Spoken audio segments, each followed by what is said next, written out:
దేశ రాజధాని ఢిల్లీలో వాయు కాలుష్యం డేంజర్ బెల్స్ మోగిస్తోంది. ఢిల్లీతో పాటు ఉత్తరాది రాష్ట్రాలను పొగమంచు కమ్మేయడంతో జనం ఇబ్బందులు పడుతున్నారు.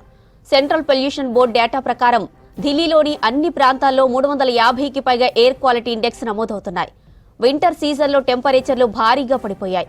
పెరుగుతున్న వాయు కాలుష్యం, పడిపోతున్న టెంపరేచర్లతో ఢిల్లీ ప్రజలు తీవ్ర ఇబ్బందులు పడుతున్నారు. ఇక ఇవాళ ఢిల్లీ కాలుష్యంపై చర్చించాలని రాజ్యసభ సెక్రటరీ జనరల్ కు నోటీసులు ఇచ్చారు కాంగ్రెస్ ఎంపీ రజనీత్ రంజన్. 176 రూల్ ప్రకారం స్వల్పకాలిక చర్చ చేయాలని కోరారు.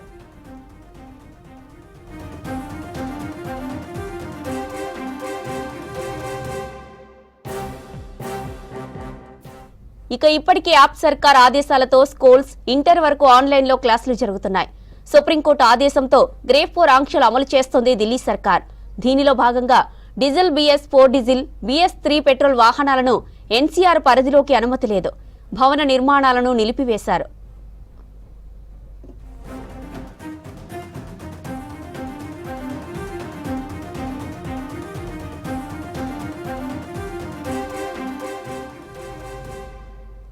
దేశ రాజధాని ఢిల్లీలో వాయు కాలుష్యం danger bells మోగిస్తోంది.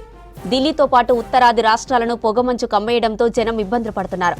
Central pollution board data ప్రకారం ఢిల్లీలోని అన్ని ప్రాంతాల్లో 350కి పైగా ఎయిర్ క్వాలిటీ ఇండెక్స్ నమోదవుతున్నాయి. ఇక వింటర్ సీజన్లో టెంపరేచర్లు భారీగా పడిపోయాయి. పెరుగుతున్న వాయు కాలుష్యం, పడిపోతున్న టెంపరేచర్లతో ఢిల్లీ ప్రజలు తీవ్ర ఇబ్బందులు పడుతున్నారు.